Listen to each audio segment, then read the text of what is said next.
Hey, good evening. Welcome to Leadership Night at Summit Church.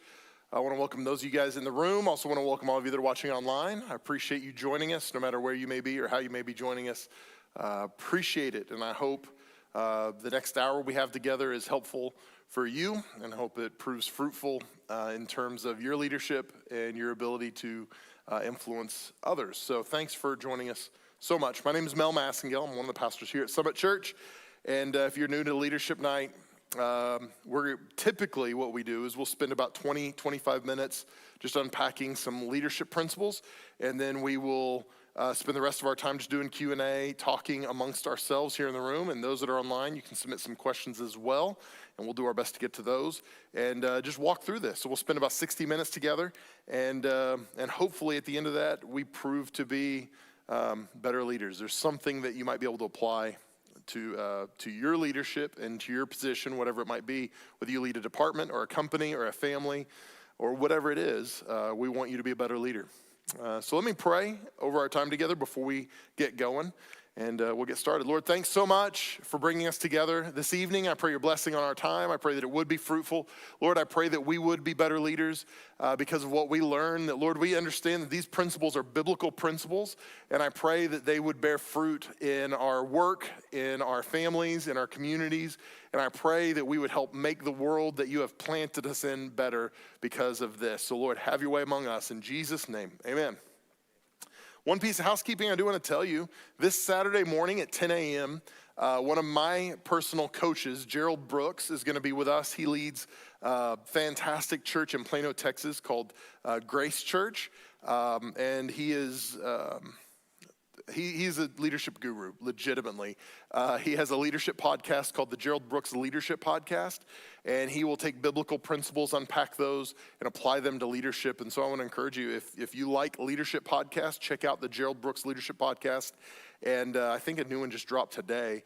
And join us this Saturday. So Saturday morning, 10 a.m., up in our youth auditorium. You can come in these east doors and up to the youth auditorium. We're just going to hang out together from 10 to noon.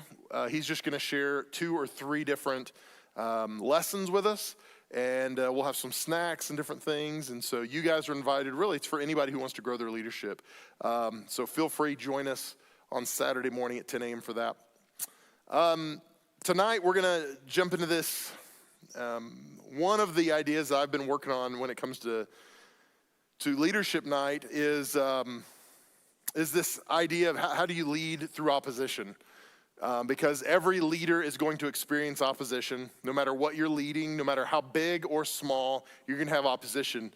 It might be something as simple as in your family, you want to go to the Thai restaurant for dinner, but you've got kids who don't like Thai. How do you navigate opposition in leadership?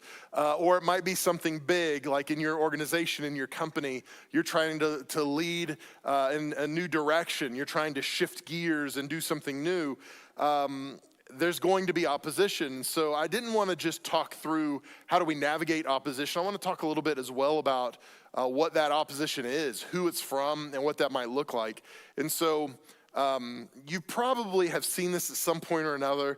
This was developed by Everett Rogers. He was a sociologist, an author, a speaker, and he developed this, and it's been utilized a number of different ways. Michael mentioned that he had seen Simon Sinek use this before as well. And if you know who he is, Start With Why, Leaders Eat Last, a couple of great books he's written. But this is the diffusion of innovation model. And it's used in lots of different applications, lots of different places. But this is, I think, a good place for us to start when we talk about opposition in leadership. And so what this is it's a graph based on his research when it comes to change, who accepts it and how quickly and things like that. And so what he postulates is the first 2.5% are innovators, 2.5%. These are the people that they're going to wait in line for the new iPhone. They don't care what the features are. They're going to be there to get the new iPhone. They're the people that want to see the movie on opening night. They might even dress up as the character. They are the first 2.5%. They are typically going to be risk takers. They're typically going to be people who are, from just a clinical perspective, they tend to be people that are a little more educated and a little wealthier. The first 2.5%. They don't mind taking risks. They will do it, and they will do it often. Then you've got the early adopters, and the early adopters weigh in at about 13.5%. So this group here, 13.5%. These are the people that they are friends with, these people. They're friends with the innovators, but they're not going to be the first ones that are going to go buy the iPhone. They're going to let their buddies buy the iPhone, and then they're going to play with it in the office. They're going to take a look at it, and these are going to be the people that will buy it 5 months in, 4 months in, after the hubbub have died down. These are the people that might go see the new Marvel movie, but they're not seeing it on opening night. They're going to wait 3 or 4 weeks for the crowds to die down a little bit, but they still want to see it before their friends. These are people that are a little more risk averse than the innovators, but they're still risk takers. Then you have the early majority. Are you so impressed by my artistic work as well? I mean, I worked pretty hard on this, actually. Early majority. This represents about 34.5%. Good thing we have the half in there. And these are people, and this is probably, and especially when it comes to technology, where I fall. I'm going to fall in this area. My wife is an early adopter. She wants the newest gadget, gizmo, as soon as possible. Sometimes she drives our staff crazy because she's like, oh my gosh, we got this new program, and it's great, and she loves it, but she does that because she's an early adopter, and she's watching right now, and honey, I'm so sorry if you're mad at me for saying that. I apologize. She's an early adopter. I tend to fall in here somewhere. I'm the early majority. I'm going to be out before a lot of people, but I'm going to wait and see. When it comes to a lot of technology, I'm going to be a little more risk averse. I'm going to change at a slower pace on a lot of things. Then you have the late majority. This is about 34%. We'll call it 34. This is the late majority here. These are the people, again, they're friends with the early majority, but they're the ones that are a little skeptical about the change. I don't know about this internet thing. We'll see if it sticks around. We'll wait and see. They don't accept new ideas very easily. And then the last one, and this is his term, not mine, is the laggards.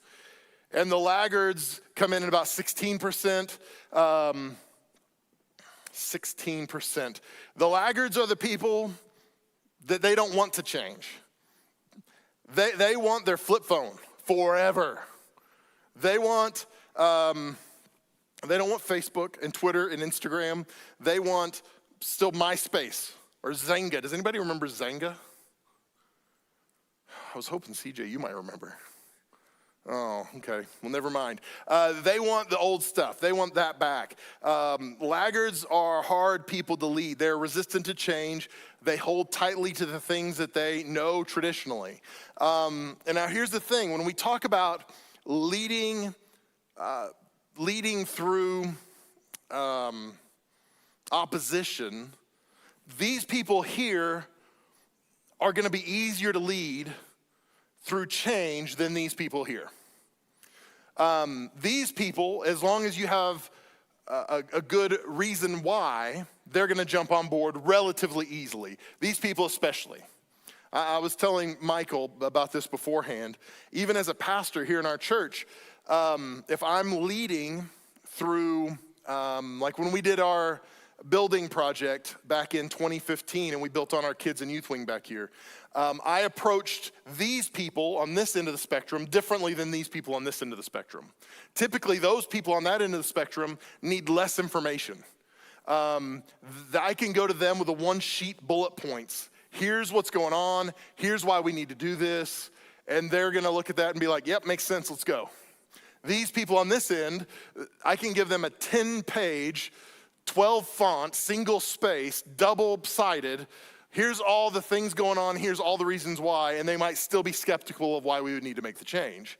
But both of these groups of people on either end of the spectrum are important if I want to affect change the way we want to in our organization and yours as well. So really what we're talking about when we talk about leading through opposition is how do we deal with this group?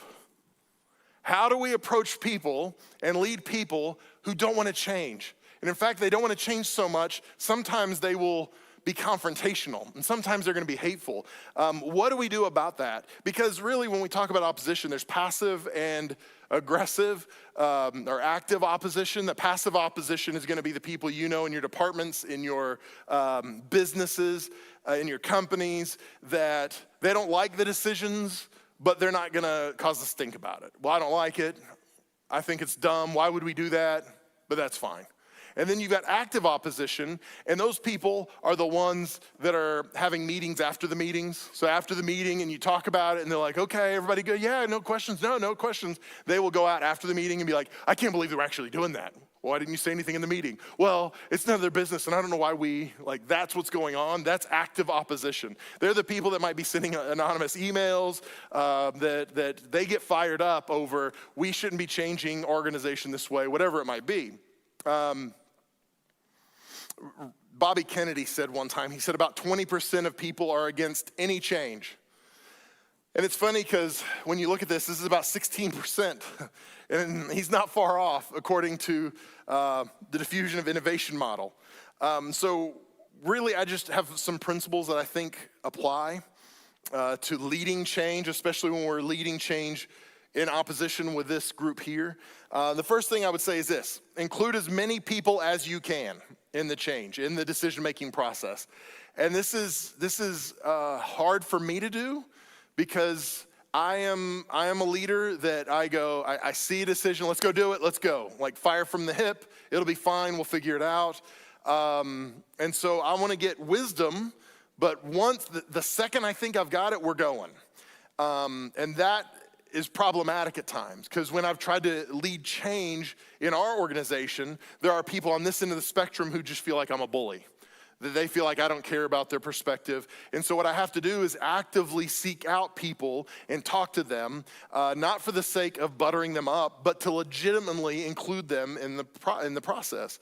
One of the things I've found is that people will disparage leadership if they have no ownership of the decision. So if a decision is made and they don't have any ownership in it, they don't have any buy-in, they don't have any skin in the game, then it's easy for them to trash the decisions that are made. But if you can include people in the decision, even if you don't make the decision they want, if you can hear them and talk to them, as we'll see in just a second, it makes a big difference on how they approach that. Again, they might not agree with it still, but the level of opposition will be different. People don't resist change. They resist being changed. So in the context of our church, I had a family left our church when we changed the configuration of our auditorium one time. And it doesn't seem like that big a deal. We just changed where the rows were, and I literally had a family leave because they said, you took our seat out. And I was like, no, I didn't. It's still there. It's just different than it was. And they weren't angry, but they just weren't coming back because their seat was gone. They weren't resistant to change. They didn't care that I changed the auditorium. They care that I changed their seat. Does that make sense? They didn't want to be changed. So anytime you institute a change in your organization, in your department, whatever it is, the people that you're talking to about that change, the first thing they're going to ask themselves is, how does this affect me?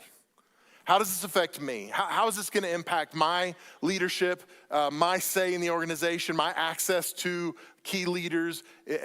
Am I still going to have a seat at the table? Like, these are the things they're asking themselves. And if we want to go even further than that, this is one of the things I think parents in blended families don't understand, that their kids, whenever you say, hey, I've got this new boyfriend or girlfriend, and it's not your dad, they're divorced, and hey, I've got this new, that's their first response is, how is this going to change my relationship with mom or dad? Or how is this going to impact? They're asking, how's this going to affect me?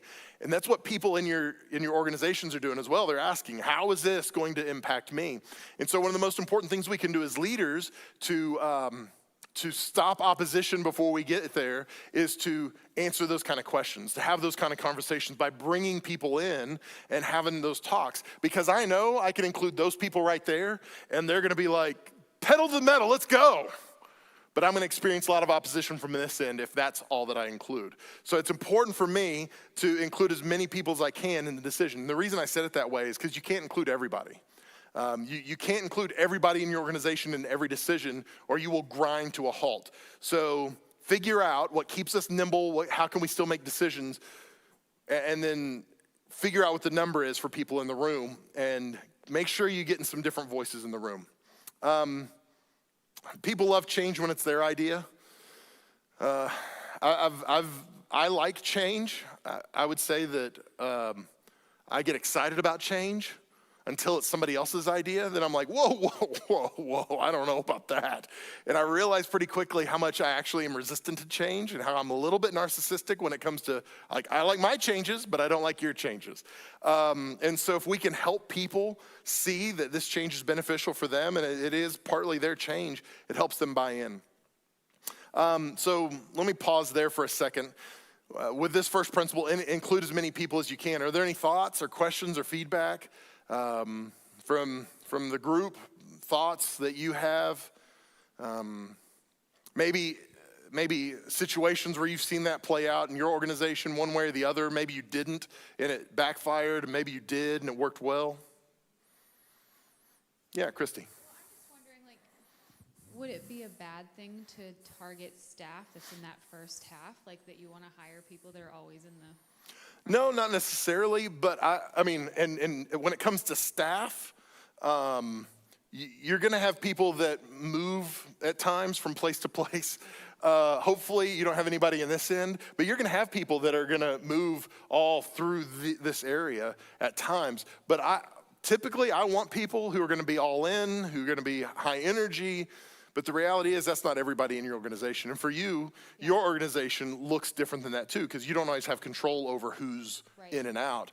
And so there's lots of context that it's like, hey, whether we like it or not, we got people like this on our, that we're trying to lead or drag along. So yeah, I think when it comes to leadership, it's good to have as many people down there as you can. But every situation is different too. That's good. I guess back to the involving as many people as you can. I've just had, my experience with that has been that it's very painful. It is.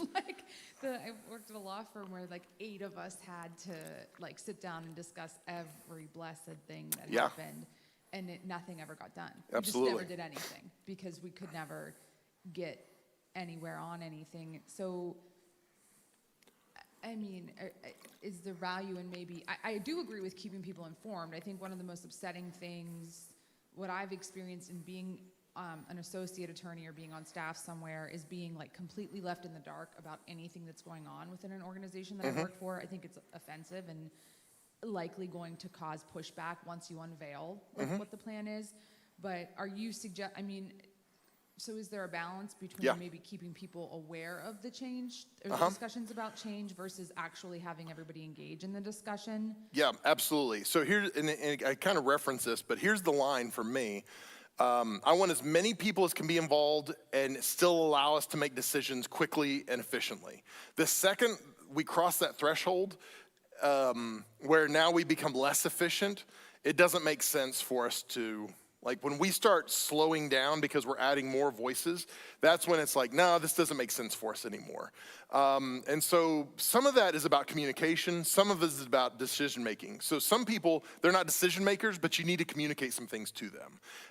And so one of the mistakes we make is by going, hey, here's a person who has a high level of buy-in in our organization. They've been around a long time, so they need to be in the room. Well, maybe not. Maybe they just need to be communicated to. Hey, here's what we're doing. We wanted to let you know. We're so grateful for your contributions to the organization through the years, but you don't want them in the room making decisions. So I think, does that make sense at all?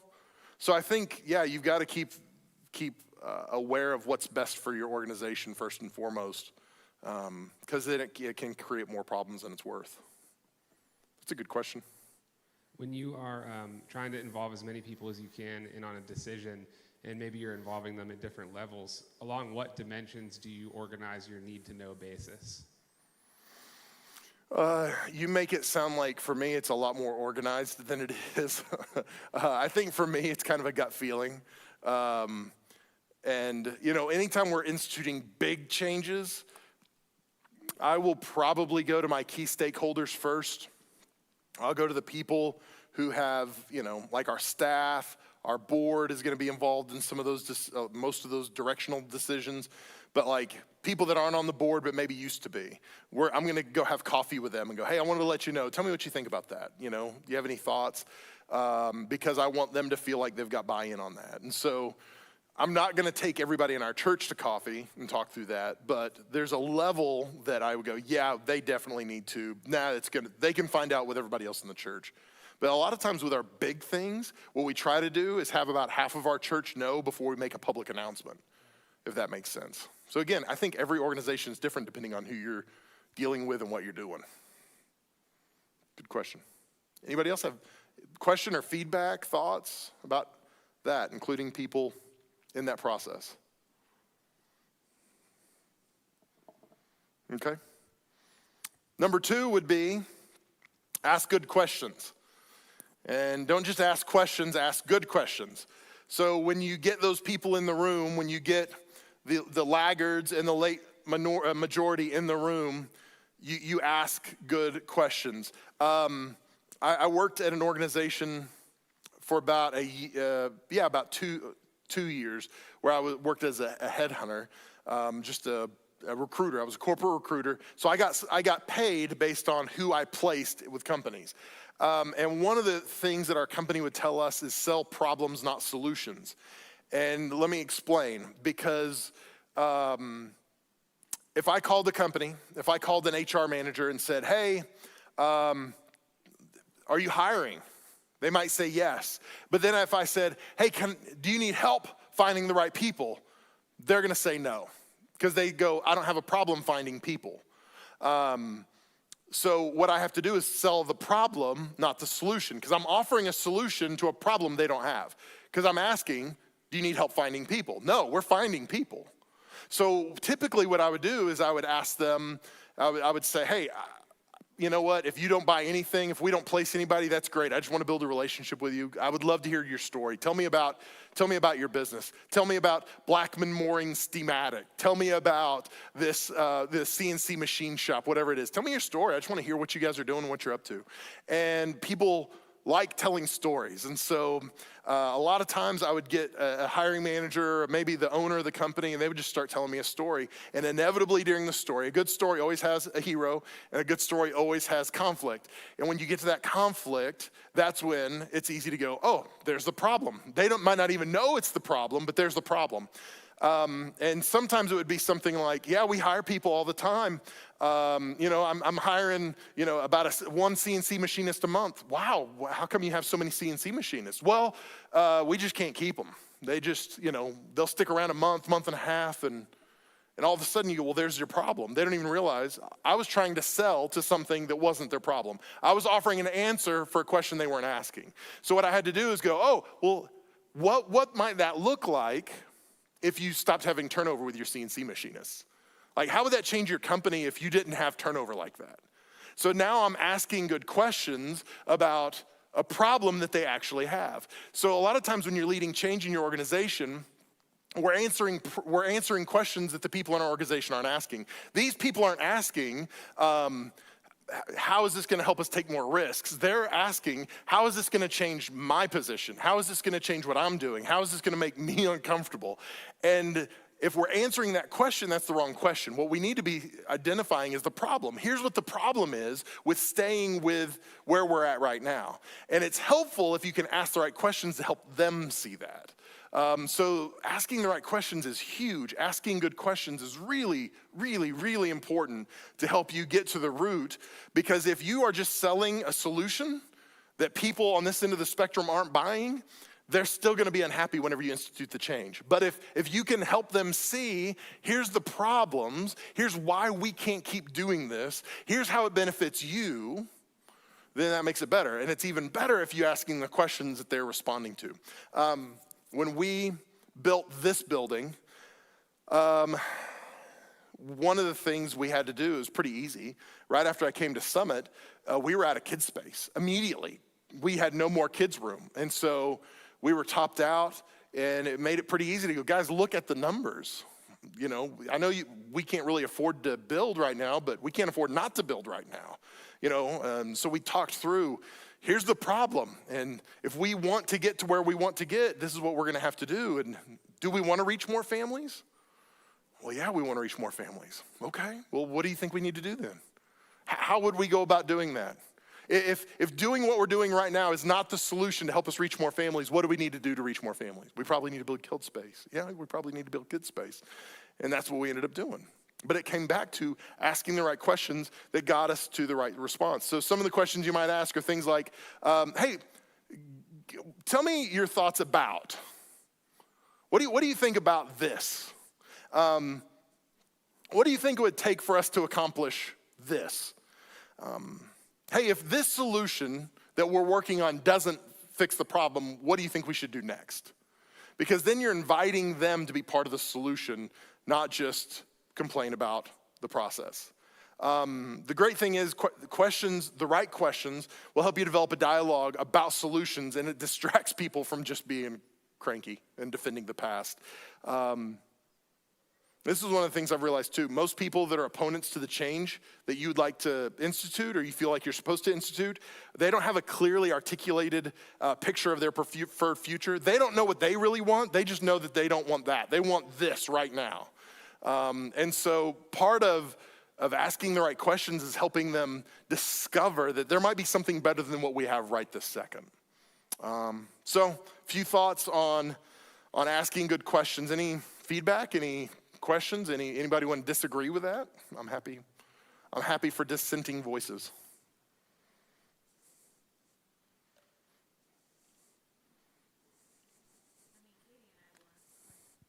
Keep them coming.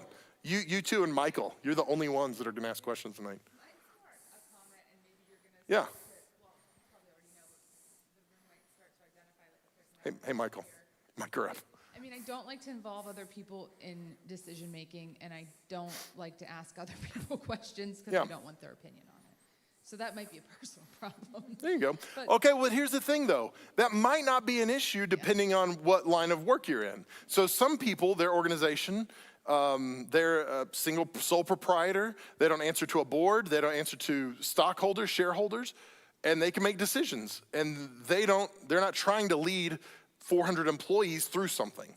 So like in your situation, with your business, it's a little different than it was if you're trying to get buy-in from 8 different departments. And right. So it's not all bad. It just depends on where you're at and what you're trying to do.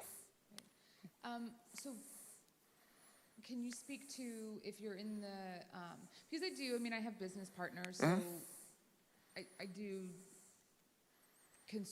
try to consult with them before making any choices.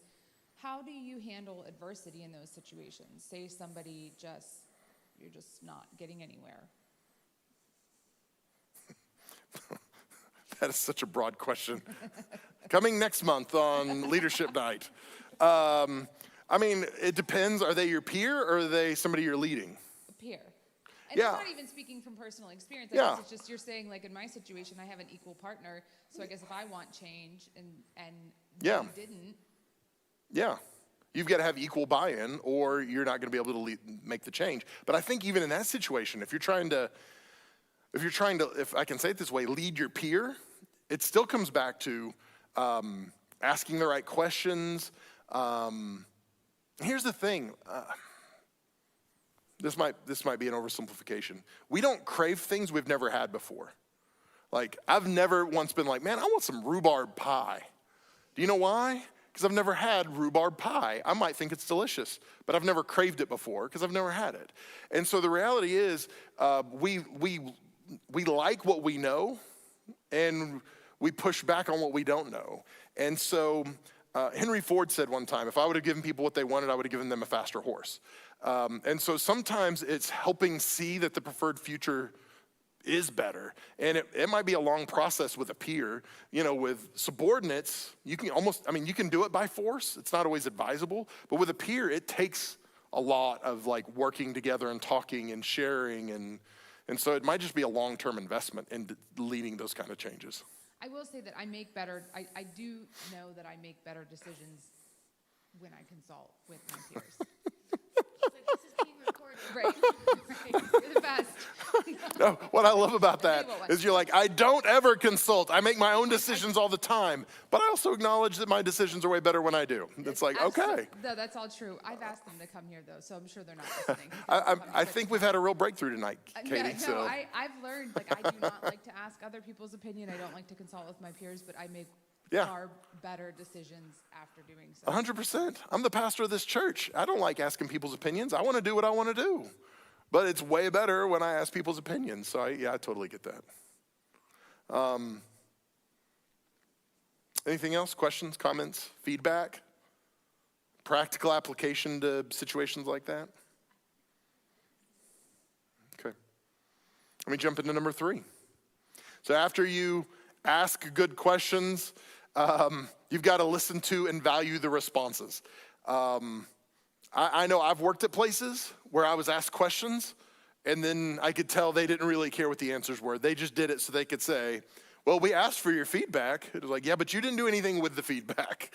And I do know that,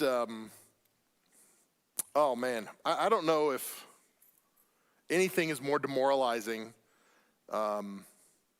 as an employee or as someone who's being led than a leader who solicits feedback and then ignores feedback. That just feels demoralizing. It feels devaluing. And who really cares? Do they really care? And so the important thing for us as leaders to do is to solicit feedback and then value it and go, okay, now we might not change the direction of our organization based on your feedback, but I want you to know your feedback matters.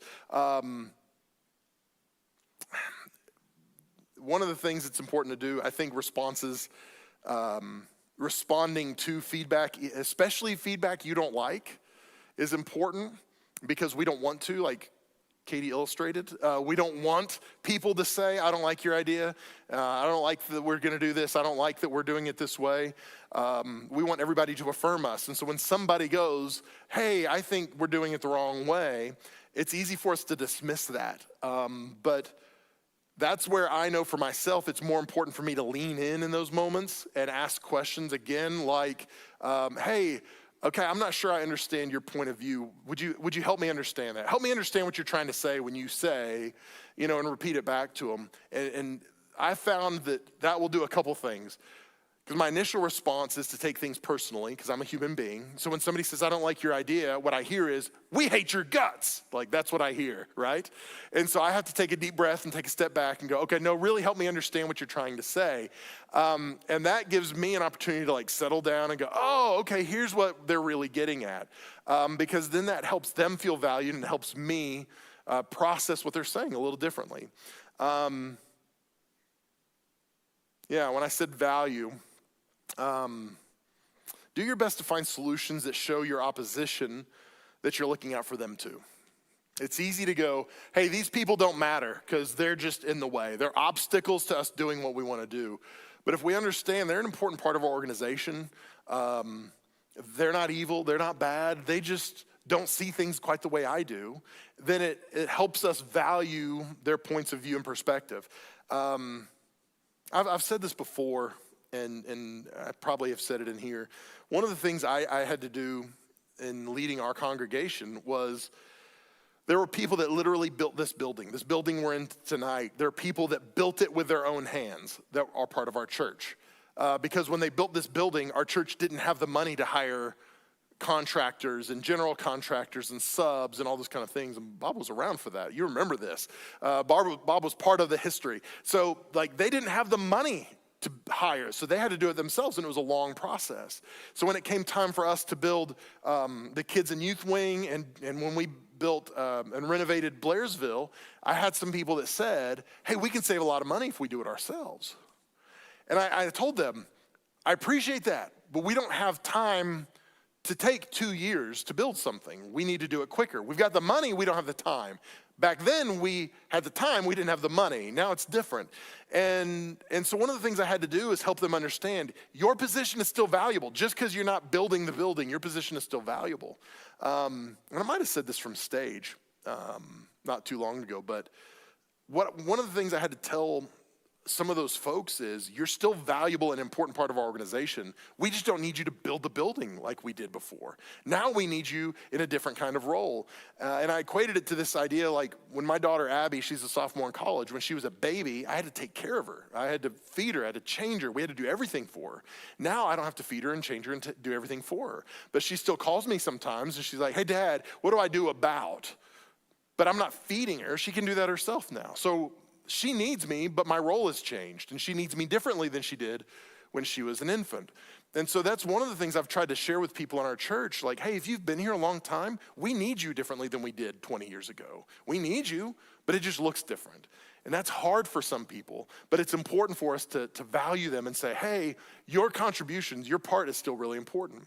I'll say this too, when you hear responses, when you solicit feedback and people give feedback and it's not the feedback you'd like to hear, I want you to understand this. Loud doesn't mean large.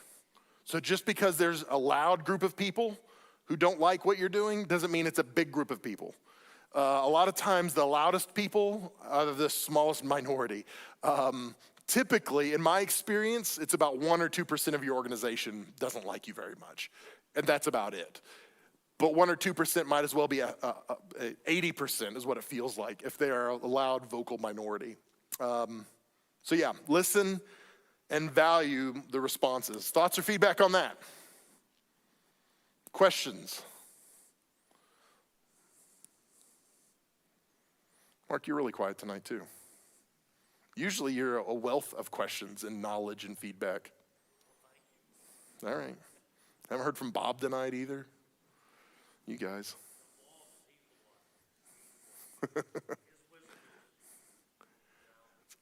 It's unparalleled, unsurpassed. I'm resisting asking questions. Okay. What are some markers we can look for to help us identify bad leaps of faith coming from the risk-taking side of the distribution? Okay, so coming from this end over here? Yes. Well, okay, so if you're on this end, one of the things you have to recognize is that you are more prone to taking risks, and that's where it's probably important to include some people who are further down this way from time to time to help you go, oh, whoa, maybe you shouldn't be doing that. But I don't know if there's a general rule for like, this would be risky, this would not be risky. But I think soliciting feedback from people you know and trust is important. I would say never, sounds like I'm endorsing gambling, which I am not, but never risk more than you can afford to lose. So, in our risk taking, never risk something more than you could lose. And my one caveat would be, I feel like that's something God asks us to do as believers a lot, is risk more than we think we can lose. And that's a different equation entirely when we feel like God is speaking to us to do something or he's asking us to step out in faith. But just generally speaking, I would say, don't be so prone to risk that you end up doing something really stupid. Does that make sense? Mm-hmm. That's too vague, but that's the best I got. Anybody else have thoughts on that? General rules on risk?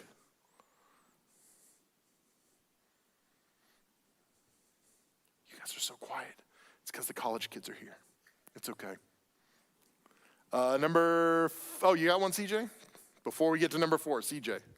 So when you talk about that loud majority versus, Yeah. The loud vocal people versus it actually being a majority, are you suggesting we ignore those people? Sometimes. Honestly, sometimes you have to. In the church's context, this is where we engage biblically, where like one of our core values is healthy relationships. We're going to love sacrificially and resolve conflict biblically. And so that's something I attempt to do. I want to do. But I will tell you, I got I got some great feedback from one of my mentors, Jim Hennessy. I was talking to him about a situation, and I was like, hey, how should I deal with this? Because there was some conflict that had arisen. And he said, is this somebody you want to run with or not? Like, is this somebody that you want to be on your team or no? Do you feel like, and I said, I think so. And he was like, okay, then go work to resolve it. Go Matthew 18, go sit down and have conversation over coffee, bring it, whatever it is. But one of the things he said was, and usually we don't get this spiritual on leadership night, but one of the things he said is when during the crucifixion, from the time he was betrayed to the time he died, Jesus faced a number of people that were in opposition to him, a number of accusers. And he said he handled all the accusers differently depending on who they were. And I think that's where we've got to use discernment on, hey, how am I going to handle these accusers? Are these people that they're accusing, but they're accusing out of maybe the right motivation, but the wrong heart? You know what I mean? Or are they out to get me? Are they just trying to stop the organization, stop the vision, whatever it is? So I think we just have to use some discernment there. Does that make sense? Yeah. Good question, though. So Mel, sometimes when you ask for input, people give gems. Mm-hmm. It's really good stuff. And sometimes when you ask for input, they say things that are just way whacked out. Yeah, they do.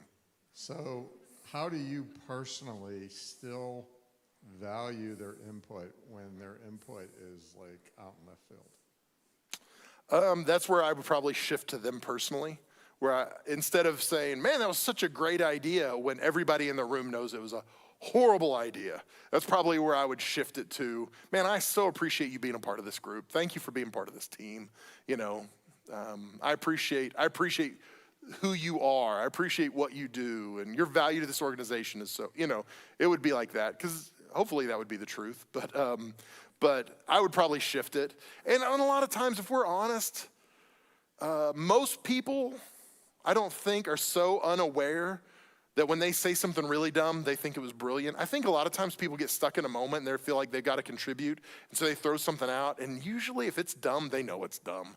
And so you don't have to be like, wow, that's a brilliant idea. Let's collaborate on this for a little bit. I think you can, okay, you know what? That's something to consider. I appreciate that. Or, you know what? I don't know if that's quite the right direction, but man, I appreciate your feedback. Thank you so much.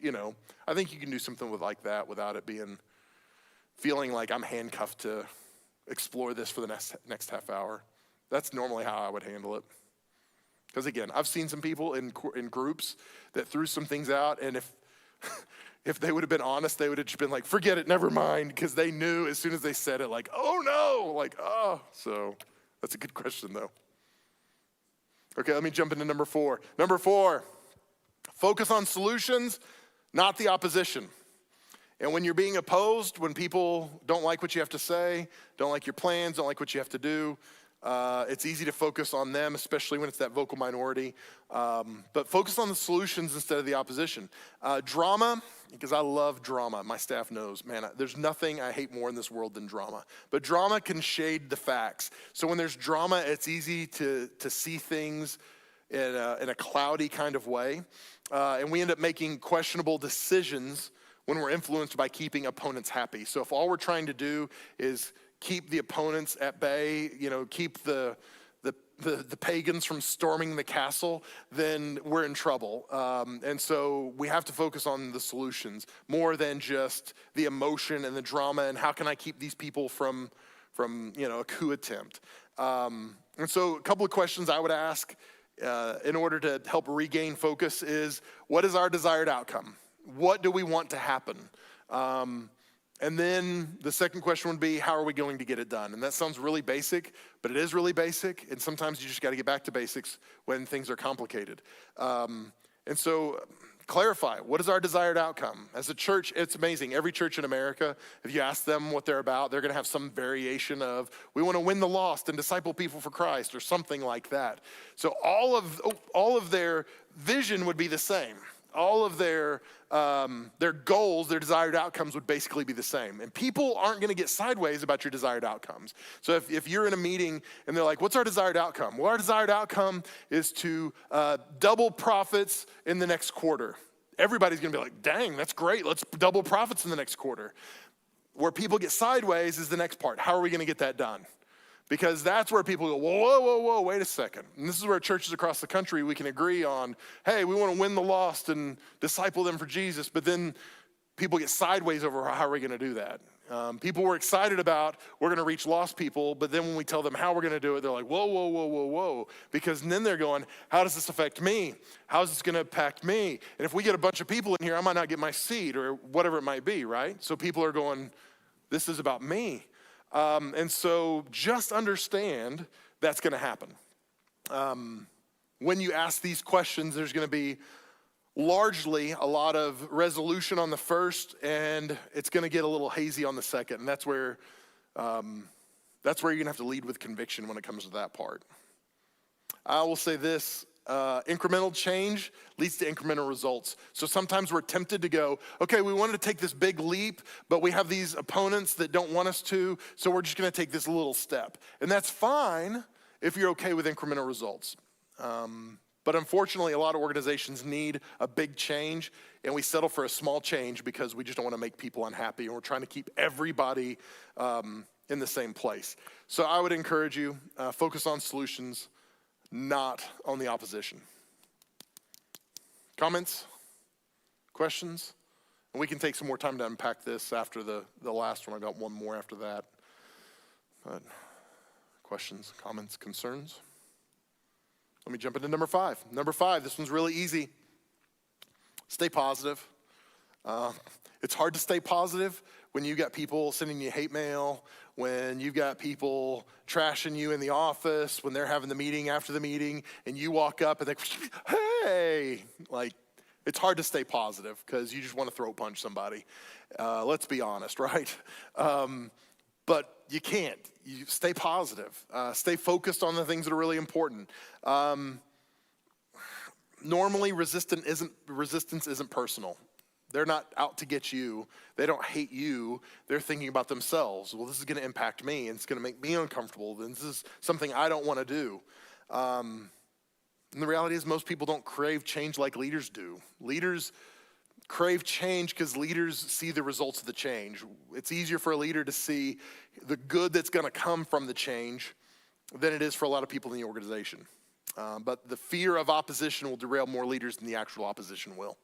Just being afraid of what are people going to say, what are they going to think if we do this, and I don't know if I've got the support, and I don't know if I should. That's derailed so many good plans just because leaders were afraid of what people might say. So I would encourage you, fear of opposition is way worse than the actual opposition most of the time. All right, that's what I got. Let's unpack this a little bit. Let's talk about it a little bit.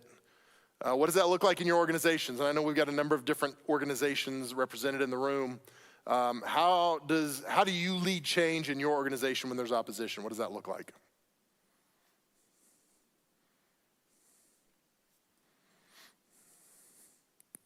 I know how Katie Thomas leads change in her organization.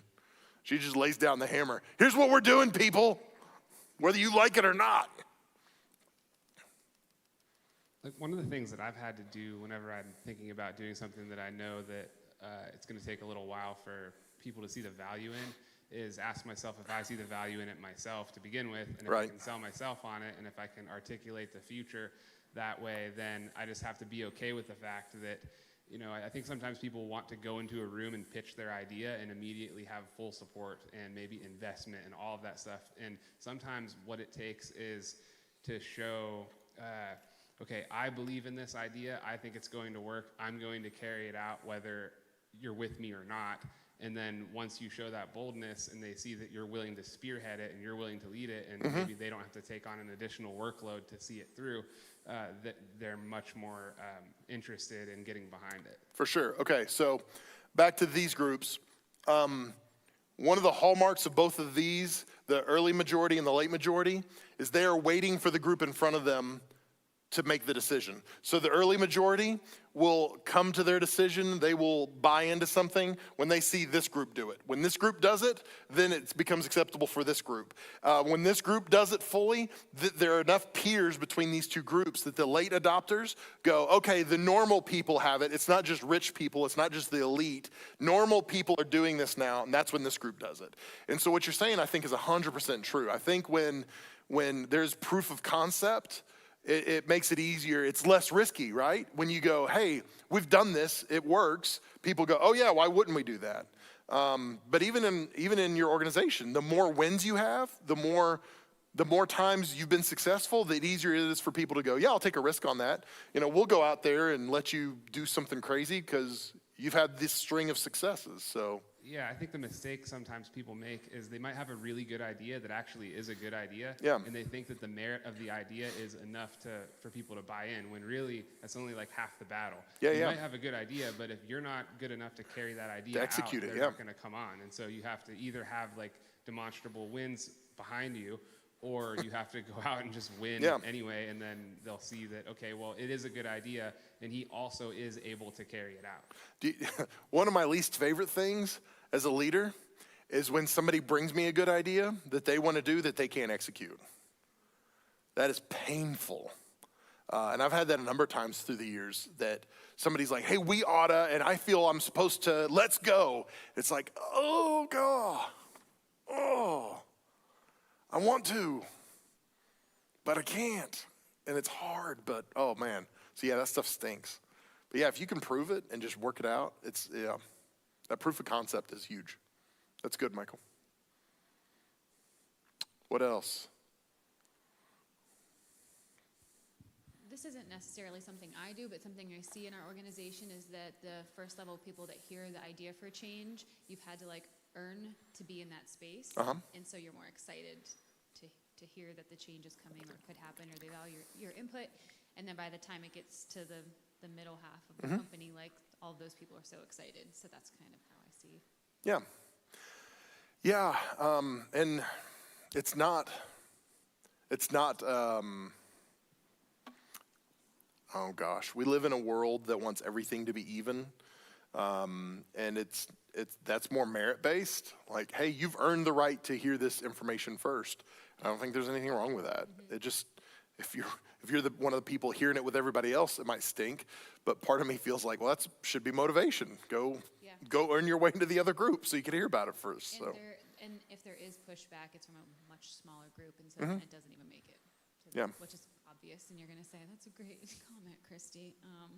But That's a great we comment, did- Christy. Thank We you. did feel a little attacked by how you were explaining to Bob earlier. Response. I'm sorry. You were like, if someone says something that's not a great idea, you're like, I really value you and what you do. I'm like, he said these things to me. Yeah, sorry. I'm giving away all my secrets. Sorry, Katie. I appreciate you though.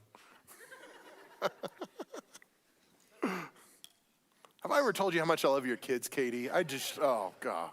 Yeah, Bob, go ahead. I think you've said those things to me too, Mal. Two thoughts quickly. One is I really think, and I would think you could almost add it to one of your points, is what Michael said about your track record of change. That if people are going to buy in on something big, they really need to have the confidence that there's some sort of a history there. Yeah. That you have implemented change and you've implemented it well. I think Yeah. you're going to get large scale buy-in. Yeah, for sure. And that's one of the reasons when we launched Blairsville, I told our leaders, I was like, we've got to launch it well.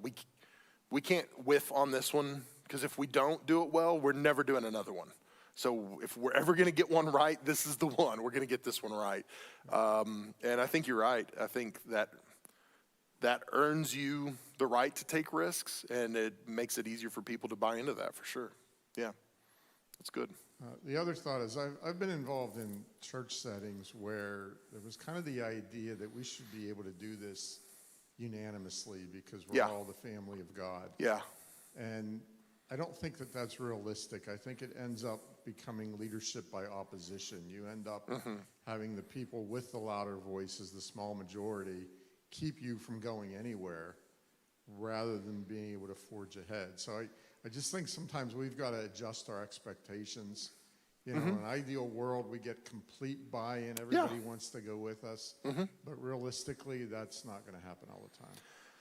Yeah, for sure. And again, every organization in this room is different as far as how you're run, shareholders and nonprofits and all kinds of things. But yeah, you're never going to have 100% buy-in, but we want it. I mean, some of it comes back to just my need to be liked by people. Like, I want everyone to approve of what we're doing. And so when somebody says, you stink at that, it's like, no, I don't. Like I want to prove them wrong, right? And so, there's sociologists will talk about the level of disagreeableness being different between men and women. Men tend to be more disagreeable than women. Women tend to be more agreeable. Which just means a lot of times men are more opposed, like they're more vocal about pushing back. But the reality is even men who have a high level of disagreeableness like I tend to, I still want people to like me. I still want people to approve. And so we all battle that. But yeah, you're exactly right though. If we're not careful, the vocal minority can take over organizations pretty easily. And that's why, because we all want people to like us, so it's good. What else?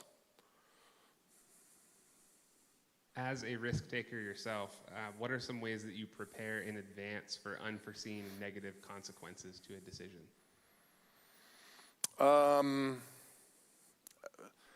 I try to have as many conversations before a big decision is public. I want to have every hard conversation before we have a public conversation, because I feel like the more of those hard conversations I can have over coffee or sit in my office, it's going to help me navigate those, because they're going to come out at some point, you know. So it's almost like, so in reporting, like journalists, if they're working on a big story, they might have what they call a red team. And the red team is people who don't know any of the information about the story, and they're presented the story, and then they just punch holes in the story. They just pick it apart. And you almost need a red team on big things to be able to just speak to stuff and go, nope, that doesn't work. And I would never want that, so that you can go, okay, that makes sense. Let me think through that again. Does that make sense? So I really, when it comes to big stuff, I want that feedback as much as I can so that we can get it fixed before we go public with something.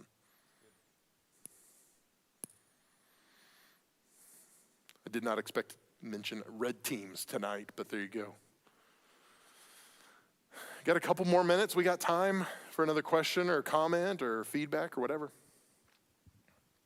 So when you're doing that at the beginning, trying to kind of figure out people's perspective so you can fix the stuff at the beginning, do you go to Laggards for that? Because if Laggards, you know you're going to have someone to talk to everybody. You ask. Typically, I won't. What I will do though is I will wade further down here, but I typically won't go to the Laggards and be like, give me your feedback. What I'll try to do is ask a broad enough group of these people what the objections might be. Like, what are the things that I don't see? What are people going to say? And this group of people, they're smart enough to be able to go, here's what people aren't going to like about this. Or, hey, my dad is one of these people, and here's what he's going to hate about that. Great. That helps me. So, yeah, normally I wouldn't. Yeah, makes sense. That's just me. Good question.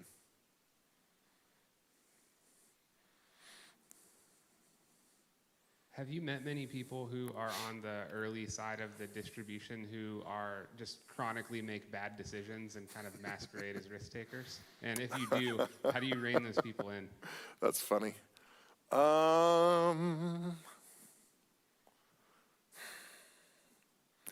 that is a very specific question. No, I don't know that I have really, because they're going to weed themselves out. If they are risk-taking, and you and I talked about this a little bit before, I think one of the theories is the risk takers are chronic risk takers because they're resilient, so they can take a risk, and if they fail, they're going to bounce back and take another risk. But one of the reasons people end up down here is because they're not resilient. And so they take a risk and fail, and that's it. And so they're like, I learned my lesson, I'm never taking another risk. And so there's application for that in relationships, in business, in economics, all kinds of things. So I think they weed themselves out. If they take a risk and they're not resilient enough to keep bouncing back, they're not gonna stay resilient. They're gonna end up being a laggard, because at some point they just go, I can't take any more risks. I can't do it. Does that make sense? Yeah, that's good. It's a good question. 7:59. I mean, we got time for a short one if we got a short one. That's okay. Okay, I'm going to pray, and we'll close out online. And if you guys have questions or just want to talk amongst yourselves or whatever, I'm cool with that. We can stick around as long as you'd like. But let me pray, and we'll get out of here. God, thanks so much for helping us, for growing us. And Lord, we know that all leadership ultimately comes from you. So God, I pray that you would help us, stretch us, grow us, help us to become the leaders you want us to be. I pray that the people we lead would be influenced in a positive way, and that we would make an impact in this world. And I pray that you would just use us to those ends. So God, have your way with us this week. In Jesus' name, amen.